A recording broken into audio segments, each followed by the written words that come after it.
Hey guys, welcome back to फिलास्ट्रो once again. So अपनी question practice series को आगे बढ़ाते हुए हम आपके सामने लाए हैं अपना थर्ड पार्ट में भी हम क्या करेंगे, अपने बेसिक कॉन्सेप्ट्स को लगाएंगे जो हम पिछले 4 लेक्चर में सीख चुके हैं। एंड आगे कोई कॉन्सेप्ट अगर सीखने लायक होगा जिसको मुझे आपको एक्सप्लेन करना होगा तो मैं आपको एक्सप्लेन कर दूंगा। आपको क्या करना है, सिंपली वीडियो को पॉज करना है, क्वेश्चन को खुद से ट्राई देनी है, ना बने तो आपको वीडियो को आके दोबारा देखना है एंड फिर से क्वेश्चन को ट्राई देनी है। तो चलिए बिना टाइम वेस्ट करते हुए वीडियो की स्टार्टिंग करते हैं। तो हमारे पास हमारा पहला क्वेश्चन है सॉल्यूशन। सो यहाँ पे हम अपने थोड़ी सी कर लेते हैं। सो यहाँ पे a particle in the x y plane at time t at the point t square t Q minus 2t, मतलब उस पार्टिकल की डिस्प्लेसमेंट या फिर पोजीशन दे दी गई है t square i cap plus t Q minus 2t j cap. इतना तो आपको समझ ही आ रहा होगा कि एक्स वाई प्लेन दिया हुआ है तो मतलब एक्स एक्सिस का कोऑर्डिनेट है वाई एक्सिस का, तो इसको मैंने i cap and j cap के टर्म में लिख लिया है, जो i cap x axis and j cap जो है वाई एक्सिस को डिनोट कर रहा है। अब हमसे पूछा है at time equal to 2/3 second direction of velocity and acceleration are perpendicular. तो चलिए पहले वेलोसिटी निकाल लेते हैं। तो वेलोसिटी हो जाएगी डिफरेंशिएट करने पे 2t I cap plus 3t square minus 2 J cap and acceleration अपना हो जाएगा 2 आई कैप प्लस 6t जे कैप। अब अगर दोनों परपेंडिकुलर हैं तो सबसे सिंपल कॉन्सेप्ट क्या है, डॉट प्रोडक्ट ले लो। अगर दो वेक्टर परपेंडिकुलर है उनका डॉट प्रोडक्ट क्या होता है, जीरो होता है। तो चलिए v एंड a का डॉट प्रोडक्ट ले लेते हैं। सो i का i में एंड j का j में करेंगे। सो 2t इंटू 2 तो डॉट प्रोडक्ट करेंगे v डॉट a। तो 2t into 2 4t plus 3t square into 6t हो जाएगा अपना 18t cube minus 12t। And अगर मुझे इसको जीरो करना है क्योंकि परपेंडिकुलर है तो ये जीरो के इक्वल होगा। So minus 12t plus 4t 18t cube minus 8t is equals to 0। अब चलिए यहाँ पे हम फैक्टराइज कर लेते हैं। तो 18t square minus 8 is equals to 0। तो यहाँ पे एक बार हम t को 0 के इक्वल पुट करेंगे एंड एक बार इस टर्म को 0 के इक्वल पुट करेंगे। जैसा कि हम बेसिकली अपने 8th एंड 9th में हमने सीखा है, किसी भी फैक्टराइजेशन को सॉल्व करते हुए अगर वो 0 के इक्वल हो तो दोनों टर्म को 0 के इक्वल पुट करेंगे। तो यहाँ से एक वैल्यू तो हमारे पास t इक्वल टू 0 सेकेंड निकल के आ रही है जब इसको डायरेक्ट 0 के इक्वल पुट करेंगे। एंड अब हम इसको 0 के इक्वल पुट करके देखते हैं। तो 18t square is equals to 8 and t square की वैल्यू हो जाएगी 8/18। ऊपर नीचे 2 से हम अगर उड़ा देंगे सब कुछ तो t square is equals to 4/9 and t की वैल्यू 2/3 सेकेंड्स। तो यहाँ पे हमारे पास दो टाइम निकल के आ रहे हैं, एक तो 2/3 सेकेंड जो हमारे वेक्टर परपेंडिकुलर होंगे दोनों एक्सेलरेशन एंड वेलोसिटी की, और एक t इक्वल टू 0 सेकेंड। अब यहाँ पे खास बात क्या है, यहाँ पे खास स्टेप ये है कि यहाँ पे जब मैंने इसको यहाँ पे करा, जब मैंने इसको फैक्टराइज किया तो बहुत बच्चे ध्यान नहीं देते हैं कि ये टर्म भले वो कैंसिल कर देते हैं लेकिन उनके दिमाग में कभी ये नहीं आता कि कैंसिल करते हुए ये 0 के इक्वल पुट हो रही है। वो डायरेक्ट जो है इसको कैंसिल कर देंगे, इसी टर्म को 18t स्क्वायर माइनस 8 को 0 के इक्वल पुट करके आएंगे और उनका केवल एक ही आंसर आएगा, जबकि इसके दो आंसर होंगे 0 सेकंड पे और 2/3 सेकंड। तो चलिए ऊपर चलते हैं। तो एट 2/3 सेकंड, हाँ बिल्कुल सही।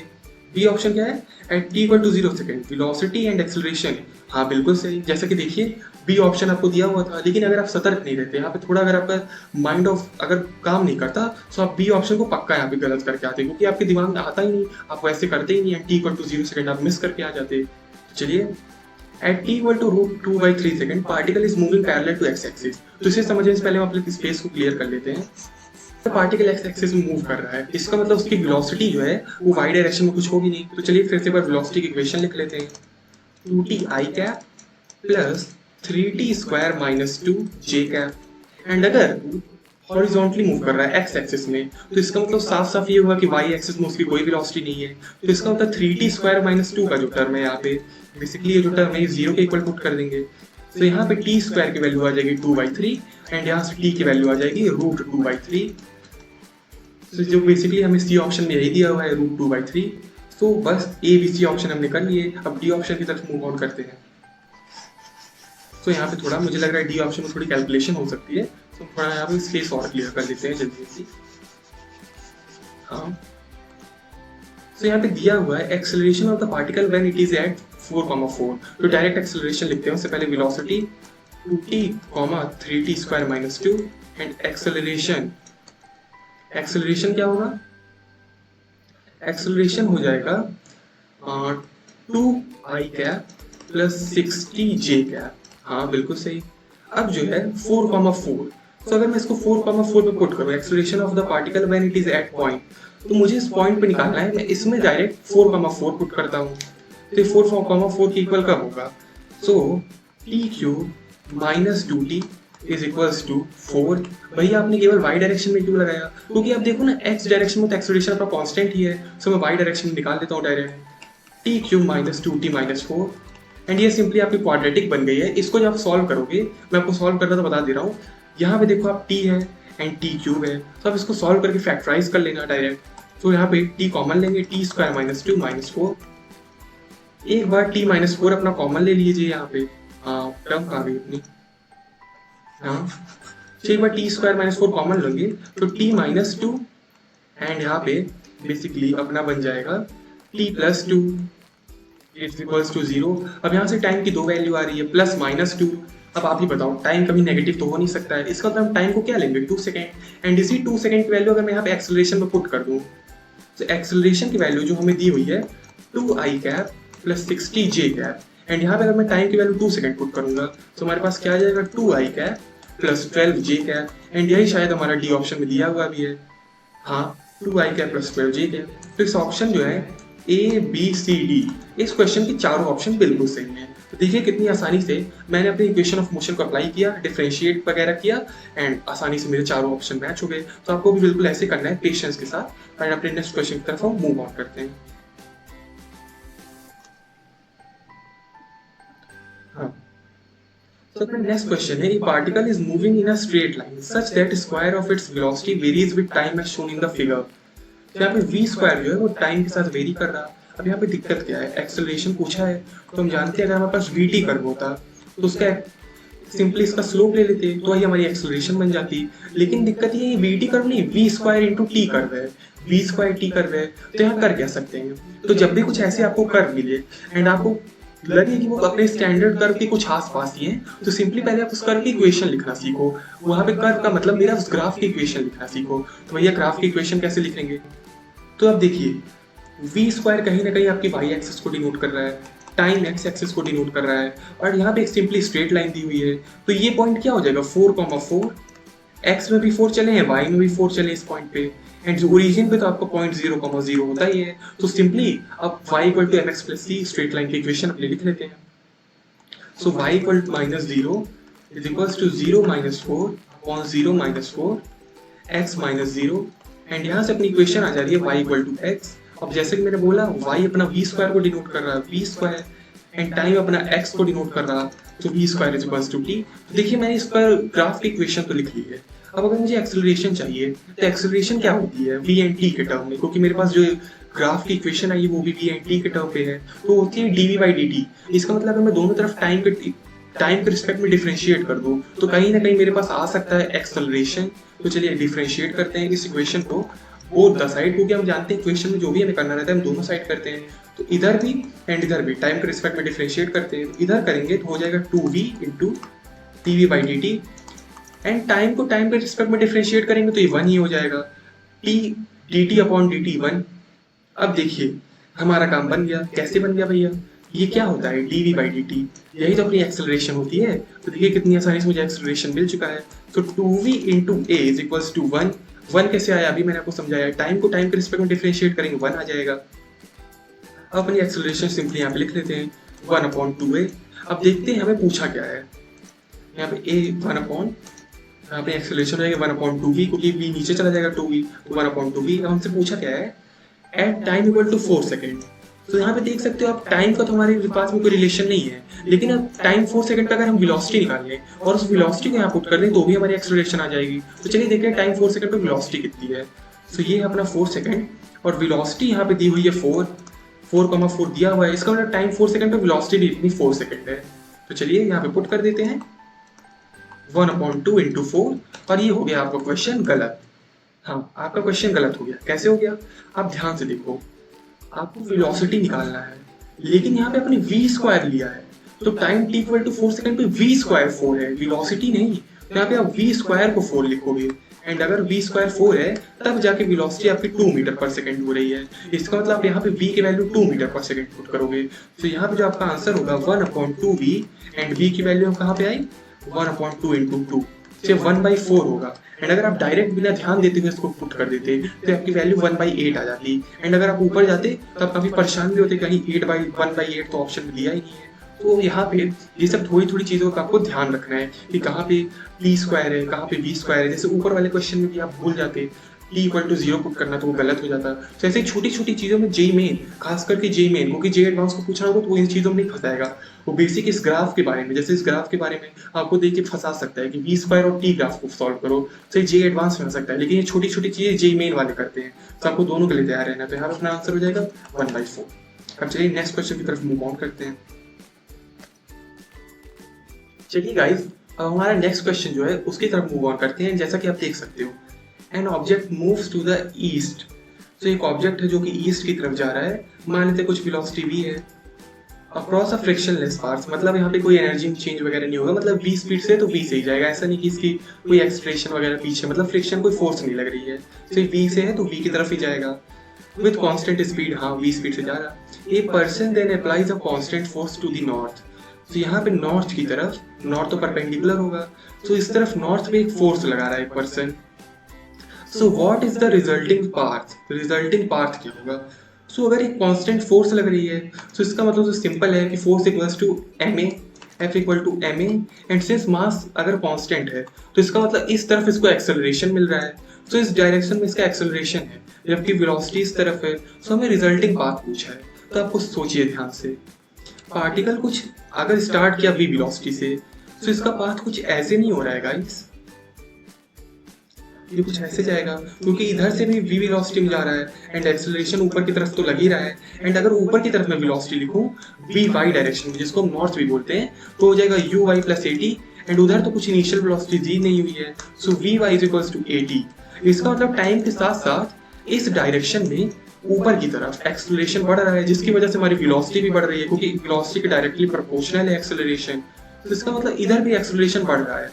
तो एक बात तो साफ हो गई कि स्ट्रेट लाइन तो कभी होगा नहीं, तो ये कर्व जो भी होगा इसका पाथ पैराबोलिक होगा, क्योंकि जैसा कि आप देख सकते हो एक्सेलरेशन जब ऊपर है तो पार्टिकल तो इधर ही जा रहा था, अब ऊपर भी जा रहा है, तो इसका मतलब कुछ ऐसा जाएगा पैराबोलिक पाथ में। अब इसका थोड़ा हमें मोशन क्लियर करना है कि नॉर्थ की तरफ जाएगा या ईस्ट की तरफ। तो मैं आपसे एक चीज पूछ रहा हूँ, जैसा कि हमें क्वेश्चन में दिया हुआ है frictionless path with constant speed, इसका मतलब ईस्ट डायरेक्शन में तो अपनी स्पीड कांस्टेंट है, इधर तो कुछ हो नहीं रहा। लेकिन वाई डायरेक्शन जिसको हम नॉर्थ से शो कर रहे हैं, उधर तो आप देख सकते हो कि 80 आ रहा है अपनी वेलोसिटी। हम यहाँ पे वेलोसिटी की बात करें तो नॉर्थ डायरेक्शन में वेलोसिटी 80 है, मतलब जैसे जैसे टाइम बढ़ेगा ईस्ट में तो कुछ नहीं होगा क्योंकि इधर वेलोसिटी कांस्टेंट है, लेकिन वाई डायरेक्शन में टाइम के साथ वेलोसिटी बढ़ रही है, तो ये कुछ ऐसा होगा। अगर आप 5 सेकंड पे देखोगे पार्टिकल कुछ इतना चल चुका होगा, लेकिन 10 सेकंड में ईस्ट में तो वेलोसिटी कांस्टेंट है लेकिन वाई में बहुत ज्यादा बढ़ चुकी होगी, तो कुछ ऐसा हो गया होगा। मतलब धीरे धीरे समय के साथ पार्टिकल नॉर्थ की तरफ खुद को शिफ्ट करेगा। क्यों करेगा? क्योंकि नॉर्थ में वेलोसिटी बढ़ते हुए जा रही है एंड ईस्ट में कांस्टेंट है, तो इसका मतलब पैराबोलिक पाथ तो होगा क्योंकि दोनों तरफ वेलोसिटी है। स्ट्रेट लाइन कब होता? जब केवल नॉर्थ में रहती या केवल ईस्ट में रहती। बेसिकली जब केवल नॉर्थ में पार्टिकल चलता है तो केवल ईस्ट में, लेकिन यहाँ दोनों तरफ चल रहा है तो सी या डी ऑप्शन में कुछ होगा। एंड ईस्ट में कांस्टेंट है लेकिन नॉर्थ में बढ़ती जा रही है, मतलब पार्टिकल नॉर्थ की तरफ चलेगा, तो यहाँ पे अपना सी ऑप्शन हो जाएगा।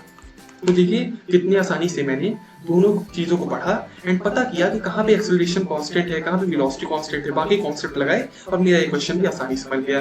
एंड इसके बहुत सारे ज्यादा चांसेस हैं कि आ सकता है आपके जेईई मेन में, क्योंकि ऐसे क्वेश्चन उन्होंने बहुत दिनों से पूछे नहीं है। तो चलिए आपको इसको रिवाइज करना है, काफी अच्छे से कर लीजिएगा, बाकी आसान क्वेश्चन है, तो आपको यहाँ पे अपना दिमाग यूज करना था। एंड नेक्स्ट क्वेश्चन की तरफ मूव ऑन करते हैं। नेक्स्ट क्वेश्चन है solution. The position of a particle is given in x is equals to, मैं जल्दी जल्दी नोट कर ले रहा हूँ, 70 + 3 cube and y is equals to 13 + 5t - 90 square.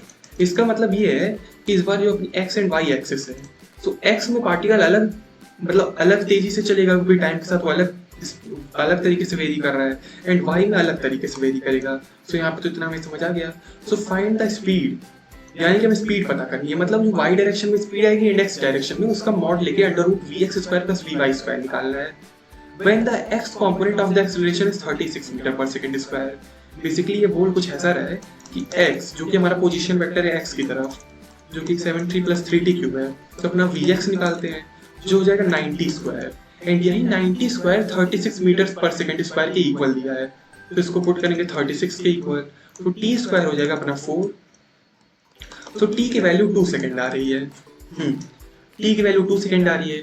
अब मुझे देखिए गाइस, पूछा क्या है, मैग्नीट्यूड ऑफ वेलोसिटी, तो हमें Vx तो क्वेश्चन में दे दिया कि x डायरेक्शन में Vx जो है वो 36 है, एंड वहां से हमने टाइम कैलकुलेट कर लिया। अब हमें Vy निकालना है, तो चलिए Vy को सबसे पहले y डायरेक्शन का जो मोशन है, जो कि हमें बेसिकली ये दिया हुआ है, इसको डिफरेंशिएट करते हैं एंड यहाँ पे टाइम की वैल्यू पुट कर देंगे तो हमारा Vy आ जाएगा। तो यहाँ पे पहले मैं थोड़ा स्पेस क्लियर कर दूँ, यहाँ पे थोड़ा स्पेस क्लियर कर देते हैं एंड यहाँ पे Vy को Vy निकाल लेते हैं। तो डिफरेंशिएट करेंगे तो 5 माइनस 18t, इसका डिफरेंशिएशन 18t और इसका 5, एंड t की वैल्यू 2 सेकेंड सिंपली पुट कर देंगे। सो Vy जो हो जाएगा 5 माइनस 36 माइनस 31। भैया ये माइनस साइन क्यों आया है, तो माइनस साइन इसके मोशन को दिखाया है कि अगर हमने इसके मोशन को इधर पॉजिटिव माना है तो पार्टिकल असल में पीछे की तरफ मूव कर रहा है, मतलब अगर हमने इधर मोशन माना है तो पार्टिकल असल में इधर मूव कर रहा है, एंड अगर हमने इधर मोशन माना है तो पार्टिकल असल में इधर मूव कर रहा है। तो यहाँ पे Vy की वैल्यू भी आ गई, लेकिन हमें माइनस साइंस कोई मतलब तो है नहीं क्योंकि हमें मैग्नीट्यूड चाहिए। सो यहाँ पे जो अपना मैग्नीट्यूड हो जाएगा मॉड v, जिसे हम स्पीड बोलेंगे, वो हो जाएगा under root vx square plus vy square. vx अपना हो जाएगा 36 का स्क्वायर प्लस vy माइनस 31 का स्क्वायर, एंड इसे आप कैलकुलेट कर लीजिए क्योंकि काफी आसान से कैलकुलेशन है, आपको मैंने बता दिया इसको सॉल्व कैसे करना है। तो चलिए इस क्वेश्चन को तो हमने सॉल्व कर लिया है, एंड अपने नेक्स्ट क्वेश्चन की तरफ मूव ऑन करते हैं। एंड हमें फिर से ये सीखने को मिला कि हमने गैलीलियो के दोनों इक्वेशन को ट्राई किया, y डायरेक्शन में अलग लगाया, x डायरेक्शन में अलग लगाया, टाइम तो दोनों सेम रहेगा, टाइम को y डायरेक्शन में रखा, Vy आ गया, दोनों पुट करके सॉल्व किया, स्पीड आ गई एंड क्वेश्चन खत्म। तो बस आपको इतना ही करना है, कीप इट सिंपल, ज्यादा यहाँ पे आपको कॉम्प्लिकेट चीजें नहीं करनी है। एंड चलिए नेक्स्ट क्वेश्चन की तरफ मूव ऑन कर लेते हैं। चलिए गाइस, अपने नेक्स्ट क्वेश्चन की तरफ हम मूव ऑन करते हैं। A plane is inclined at angle alpha 30 degree blah blah blah with respect to horizontal, a particle is projected with speed 2 meter per second. So यहाँ पे 2 meter per second है particle की speed with the base of plane making an angle 15 degree, मतलब यहाँ पे alpha 15 degree value दी हुई है। So the distance from the base, मतलब हमें रेंज निकालनी है। तो गाइस अब रेंज निकालने के लिए इतना सा, मतलब देख रहे हो क्वेश्चन को कैसे यहाँ पे कैसे भड़काया जा रहा है। तो चलिए सबसे पहले देखिए Sx जो हो जाएगा रेंज, यहाँ पे Sx रेंज है तो हो जाएगा ux into T plus half into ax into T square. अब आपको थोड़ा सा भी याद हो तो ax तो ऊपर की तरफ ये पार्टिकल जा रहा है, तो ग्रेविटी को अगर हम यहाँ पे कॉम्पोनेंट निकालेंगे, हम कितनी बार कर चुके हैं, तो वो g साइन 30 डिग्री हो जाएगा। तो ax की वैल्यू क्या हो जाएगी, g sine 30 degree, and particle इधर जा रहा है और इधर इसका ये विरोध कर रहा है, अगेंस्ट जा रहा है, तो यहाँ पे नेगेटिव साइन लेंगे। तो चलिए सबसे पहले हम ax लिख लेते हैं, ax की वैल्यू जो है अपनी माइनस जी साइन 30 डिग्री यानी कि माइनस जी बाई 2, तो ax माइनस जी बाई 2 है जो यहाँ पे है। ux क्या हो जाएगा, तो 2 cos 15 degree, ux is equals to 2 cos 15 degree. हाँ, ux हो जाएगा अपनी 2 cos 15 डिग्री। अब t की वैल्यू हमें पता करनी है। t मतलब अगर हम रेंज की बात कर रहे हैं तो t का मतलब क्या हुआ यहाँ पे, टाइम ऑफ फ्लाइट, तभी तो रेंज आएगी। रेंज का मतलब जब पार्टिकल अपना पूरा मोशन कर चुका है, तो पूरा मोशन कब करेगा, जब पूरा समय ले चुका हो। पूरा समय का मतलब क्या हुआ, टाइम ऑफ फ्लाइट। तो चलिए time of flight simply calculate कर लेते हैं। तो टाइम ऑफ फ्लाइट का फॉर्मूला क्या होता है, 2u sine theta upon g cos beta. तो चलिए 2u इंटू u अपना 2 है into sine 15 degree upon g cos beta cos 30 degree. अब यहाँ पे दिक्कत क्या होगी, आपको क्या करना है, simply 4 sine 15 degree upon 10 into cos 30। तो कॉस 30 यानी कि 10 रूट 3 बाई 2, तो अपना 2 नीचे आ जाएगा अपॉन 10 रूट 3। फिर तो अपना हो गया टाइम ऑफ फ्लाइट। लेकिन हम इसके बारे में बात नहीं करेंगे क्योंकि हम तो कितनी बार यार इसको सॉल्व कर चुके हैं, करीब मैं इसको 10वीं बार तो मैं अपने सामने ही आपको सॉल्व करवा रहा हूँ। यहाँ पे मेन मुद्दा क्या है, आपको दिक्कत कहाँ आएगी, उसके बारे में हम डायरेक्ट बात करते हैं। तो भैया हमें दिक्कत यहाँ पे आएगी, पहले मैं थोड़ा स्पेस क्लियर कर दूँ, कि हमने सारे स्टैंडर्ड एंगल तो याद किए हुए हैं जो हमें याद करवाए गए स्कूल में, 15 डिग्री 30 डिग्री, सॉरी 15 डिग्री तो हम स्टैंडर्ड एंगल नहीं है, 60 degree 30 degree 90 degree 45 degree 0 degree, ये 6 स्टैंडर्ड एंगल होते हैं भैया। लेकिन हम 15 डिग्री को कैसे कैलकुलेट करेंगे, तो चलिए मैं आपको 15 डिग्री को कैलकुलेट करना सिखा दे रहा हूँ, क्योंकि अभी आप प्यारे बच्चे हो, अभी आप 11th में आए हो। तो 15 डिग्री तो हमारे पास बच्चों एक फॉर्मूला होता है कॉस अल्फा प्लस बीटा ये होता है cos alpha cos beta minus sine alpha sine beta. दूसरा हमारे पास एक फॉर्मूला होता है, मैं कुछ फॉर्मूला लिख दे रहा हूँ जिसे आप नोट कर लो। कॉस अल्फा माइनस बीटा से होता है cos alpha cos beta plus sign alpha sine beta. तीसरा हमारे पास फॉर्मूला होता है साइन अल्फा प्लस बीटा, जो कि होता है sine alpha cos beta plus cos alpha sine beta. And यहाँ पे साइन अल्फा माइनस बीटा अगर आप करोगे तो आपको कुछ नहीं करना है, बस ये प्लस साइन को नेगेटिव कर देना है, तो उसका भी फॉर्मूला आ जाएगा। तो इन तीन फॉर्मूले को आप याद रखो। अब इससे देखिए मैं कैसे यूज करके cos 15 डिग्री निकाल रहा हूँ।